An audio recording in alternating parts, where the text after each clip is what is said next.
Israel Hamas के बीच युद्ध में ताज़ा हालात क्या हैं? क्या एक और संघर्ष विराम हो पाना संभव है? नीरज जी, देखिए, जहाँ तक इजराइल और हमास की लड़ाई की बात है, 7 दिन तक उनका ट्रूस चलता रहा, सीज फायर चलता रहा, जिसमें तकरीबन 139 से 40 इधर से और 240 तकरीबन उधर हमास ने छोड़े हैं प्रिजनर्स।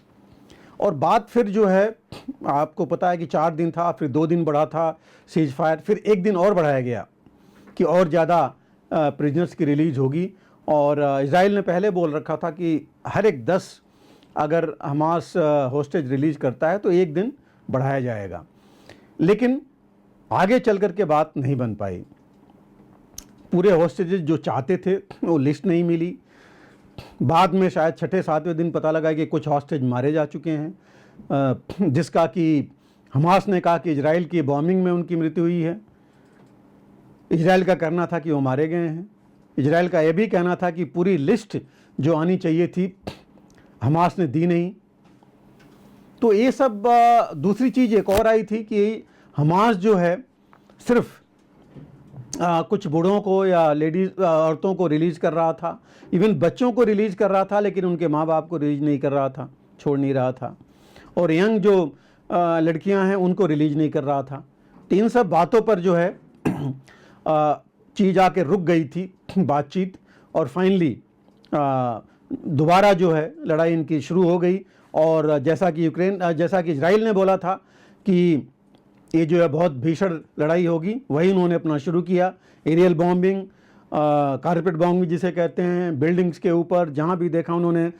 इस बीच में जहाँ इंटेलिजेंस उन्होंने लिया, ग्राउंड इंटेलिजेंस उन्होंने काफ़ी लिया। इसके पहले हम लोग बात कर चुके हैं कि क्या क्या इंटेलिजेंस यूनिट्स और कैसे कैसे इंटेलिजेंस इजराइल ले रहा है। तो उन्होंने ख़ास करके इंटेलिजेंस लिया, और उस बेसिस पर उन्होंने साउथ गाजा में पहले नॉर्थ से लोगों को साउथ में शिफ्ट किया था। अभी कुछ इलाके, खास करके खान यूनिस का एरिया, जहां पर उनको इंटेलिजेंस मिला कि मैक्सिमम जो है हमास के लोग, लीडर्स इनके वहां पर हैं, तो वहां पर उन्होंने कॉन्संट्रेट किया, जहां पर उन्होंने काफ़ी बॉम्बिंग की। टनल वाली लड़ाई भी, टनल वॉरफेयर भी चलती रही इस बीच में, उसको और आगे बढ़ाया उन्होंने, नई चीज़ें ले आए। और टनल के अंदर अभी वो जो है पानी छोड़ने जा रहे हैं, समुद्र का पानी, जिससे कि पहले ये था कि एक्सप्लोजिव डालें, बट उससे होता था कि ब्लास्ट और हो सकता था। कुछ अगर एक्सप्लोजिव वहाँ रखी हैं, कुछ लोग हैं और मुश्किल हो जाता, इसलिए पानी डाल रहे हैं कि लोग अपने आप बाहर आएंगे और कोई ब्लास्ट और ऐसी चीज़ें नहीं होंगी अगर कोई ऐसा इक्विपमेंट वहाँ टनल्स में रखा है। दूसरी जो तो मतलब टनल वॉरफेयर भी वो चेंज कर दिया उन्होंने, सिस्मिक उसकी एक्टिविटी करके पता कर रहे हैं। और जहाँ पर टनल में अंदर से नहीं हो पा रहा है, ऊपर से वो या तो ब्लास्ट करके या बोरिंग करके, या वहाँ कई जगह वो जो है साइंटिफिक इंस्ट्रूमेंट्स इस्तेमाल कर रहे हैं पता करने के लिए। और यही चीज़ उन्होंने की है। पूरा का पूरा उन्होंने अपनी पूरी मशीनरी जितनी इंटेलिजेंस की थी वहाँ लगा दी थी, इंक्लूडिंग एरियल और ग्राउंड और बाकी, पता करने के लिए हमास के बारे में। और जो अभी की जो न्यूज़ है उसमें, कल की न्यूज़ में यही है कि उन्होंने जो इनका हमास का लीडर था सिनवार, उसके घर को पूरी तरह घेर लिया है साउथ गाजा में। साउथ गाजा से लोगों को उन्होंने बाहर जाने के लिए बोल दिया है। और वहाँ पर नेतन्याहू ने खुद बोला है कि ये बस कुछ ही समय में वो इसको भी मार गिराएंगे या पकड़ेंगे, जिनका मेन लीडर था, जिसने पूरी प्लानिंग और सारी कार्रवाई की थी।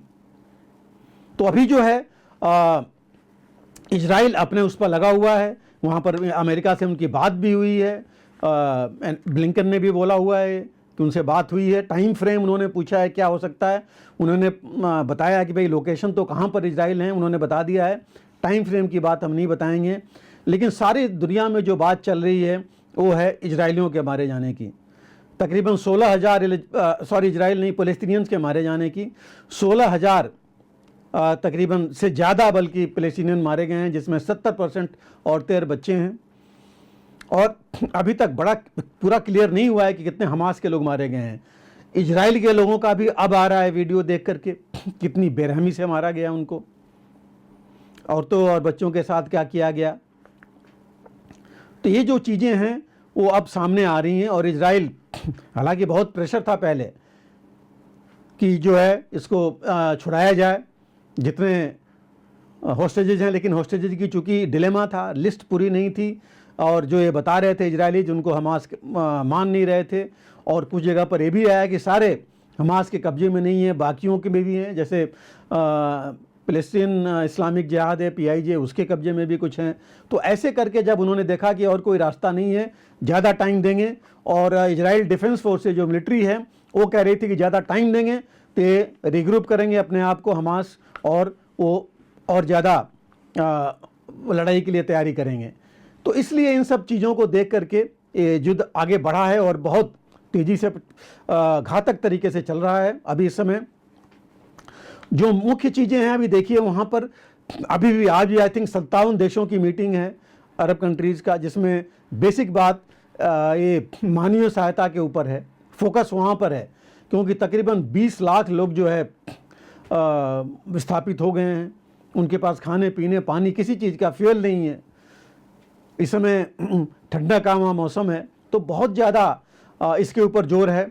और इवन यूनाइटेड नेशंस में सेक्रेटरी जनरल ने खुद जो है वहाँ पर जो आर्टिकल 99 है, गुटरेस ने आर्टिकल 99 को यूनाइटेड नेशन चार्टर के उसको इन्वोक किया है, जो पहली बार हुआ है, और वो तभी होता है जब ये लगता है कि दुनिया में कहीं भी मानवता के ऊपर बहुत ज़्यादा नुकसान हो रहा है, और ये और आगे बढ़ सकता है, बहुत ज़्यादा नुकसान हो सकता है।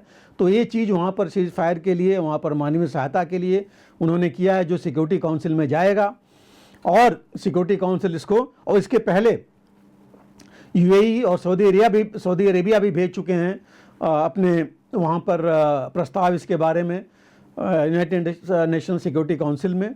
अब देखा जाएगा कि वहाँ पर क्या बहस होती है, और वहाँ पर जो 5 मेंबर हैं परमानेंट मेंबर्स वो क्या करते हैं, क्योंकि पिछली बार जो इनके ऊपर हुई थी इसको अपना एग्रेसर डिक्लेयर करने के लिए इजराइल को अमेरिका ने वीटो किया था, और लगता यही है कि इस बार भी अमेरिका वीटो करेगा। हालांकि अमेरिका कह रहा है कि अपनी तरफ से उसने मीडिएटर बन करके ये ट्रूस कराया था, सीज फायर कराया था, जो कि बाद में 4 दिन का था, 7 दिन तक बढ़ा इन्हीं की वजह से, और आगे हमास की वजह से नहीं आगे चल पाया।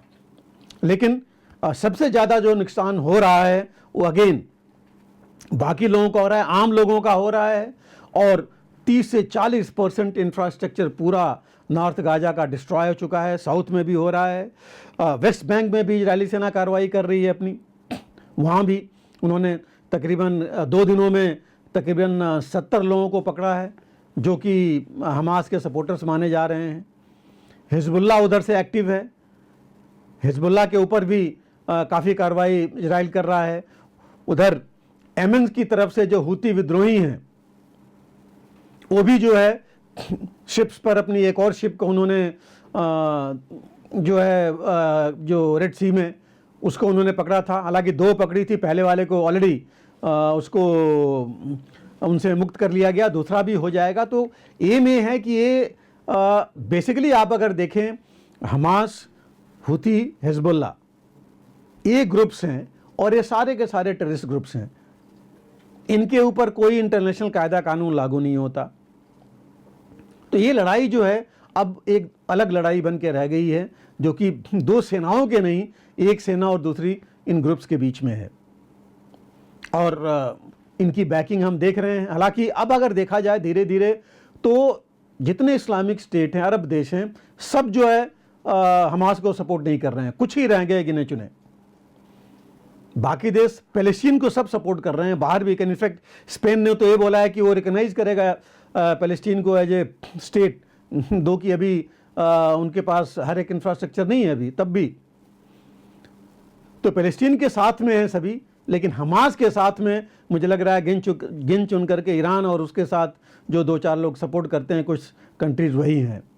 तो ये इतना जल्दी मुझे नहीं लगता कि ये युद्ध विराम हो पाएगा, क्योंकि इजराइल ने तो पहले ही बोल दिया है कि अपने मिशन में जब तक कामयाब नहीं होगा कि पूरी इंश्योर करना कि हमास का वहाँ से खात्मा हो जाए और दोबारा ऐसी कार्रवाई मुमकिन न हो। और हमास का जहाँ तक है वो कह रहा है कि वो तैयार है लड़ाई के लिए, तो इसलिए मुझे लगता नहीं कि इतनी जल्दी ये लड़ाई जो है जो चल रही है शुरू हुई है अभी दोबारा वो ख़त्म हो पाएगी। लेकिन बहुत बड़ी त्रासदी है जो सिविलियंस और इंफ्रास्ट्रक्चर का नुकसान हो रहा है। हथियार और मिशन की जहाँ तक की बात है, देखिए अमेरिका में अभी बात चल रही थी दोनों के लिए, यूक्रेन और इजराइल को एड देने के लिए, मिलिट्री एड, लेकिन अभी तक वो सैंक्शन नहीं हो पाया है, तो थोड़ा डिले उसमें है अभी। और इजराइल का भी हथियार एम्यूनिशन हालांकि उन्होंने भी इस 7 दिनों में रिप्लेनिश कर लिया है, क्योंकि इससे पहले की लड़ाई अगर आप देखें जो हुई थी 2014 में, उसमें भी 2 दिन का ब्रेक में काफ़ी कुछ आर्म्स एंड एम्यूनिशन इजराइल को अमेरिका से मिला था। तो इसमें भी आया होगा उनके पास और वो अपनी कैपेसिटी और कैपेबिलिटी बढ़ाए हैं। तो ऐसा लगता नहीं कि इतनी जल्दी ये कुछ हो पाएगा, अनलेस कि हॉस्टेज के ऊपर मामला है या सारे हॉस्टेज वापस आ जाएं, जो जैसा कि चाहता है इजराइल, और या दूसरा जो तरीका हो सकता है कि हमास जो है सरेंडर करे। तो अभी ऐसा लगता नहीं है, हालांकि इजराइल ने अभी भी बोला है कि वो 2 हमास के जो हालांकि उनके जवान मारे गए हैं, लेकिन 2 उसने उनके लीडर्स को मारा है वहाँ पर। और जेनिन में अभी भी उसकी रेड चल रही है। आज पुतिन की और यूनाइटेड अरब एमिरेट्स में उनकी मीटिंग भी होनी है, पुतिन वहाँ गए हुए हैं। उन मीटिंग से क्या निकलता है, हालांकि आशा है कि शायद कुछ ऐसी चीज़ें आएँ, युद्धविराम की बात हो, हमास के ऊपर प्रेशर की बात हो कि जो है इस मानवीय त्रासदी को रोका जा सके और सुरक्षा इजराइल की भी और फ़लस्तीन की भी वहाँ संभव हो सके।